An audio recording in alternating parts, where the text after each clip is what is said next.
Jack, always great to see you and your causes you support. Again, supporting fathers within the household and so much more. You played for several teams there in the NFL, so you know a thing or two about the NFL and how the inner workings of it. But we wanted to hone in on this. The Black National Anthem, it's been played at every Super Bowl since 2020. This was after Black Lives Matter protests, the death of George Floyd. There was this major shift and push for the NFL to just get involved in advocacy. Talk to me a little bit about that. Again, Lift Every Voice and Sing. It was written by an NAACP leader more than 100 years ago. It was a hymn and a poem, and now we're seeing this again play out as the national anthem right before it on live TV in front of 50 million or more people watching the game. Talk to me about that, Jack. I have no problem with the song being sung. I do have a problem with it being called the Black National Anthem.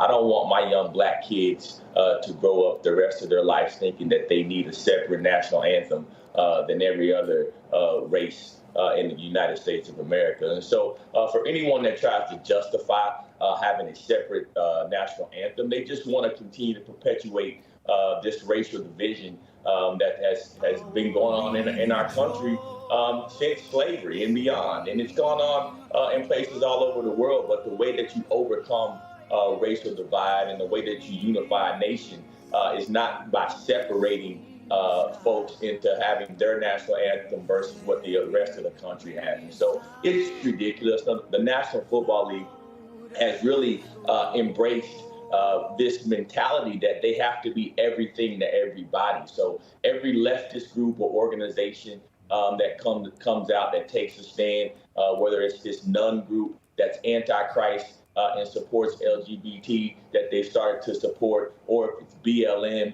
who literally in its founding documents talked about breaking up the nuclear family and really continue to perpetuate this fatherlessness crisis in our nation. That's what they stand for. The National Football League will paint these type of organizations in the end zones, promote them, give them money, and it's just absolutely ridiculous. I played in an NFL that stood for morality, and now under the leadership that they currently have with Roger Goodell and so many others, we become an immoral league. We don't stand for morality anymore. Anything goes. As long as it's popular and you have folks that pay for tickets, they'll do anything and they'll bow before anyone. And it's disgusting, and it's caused me personally to stop watching the game. Wow. Wow. And you're probably not alone in that. There have been some, as you can imagine, various responses online. We pulled some tweets coming from X.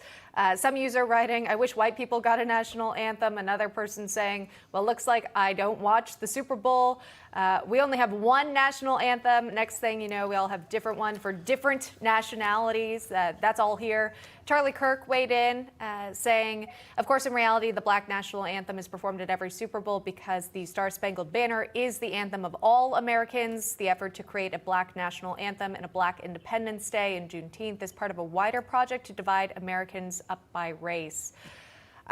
Jack, again, lots of different perspectives on this.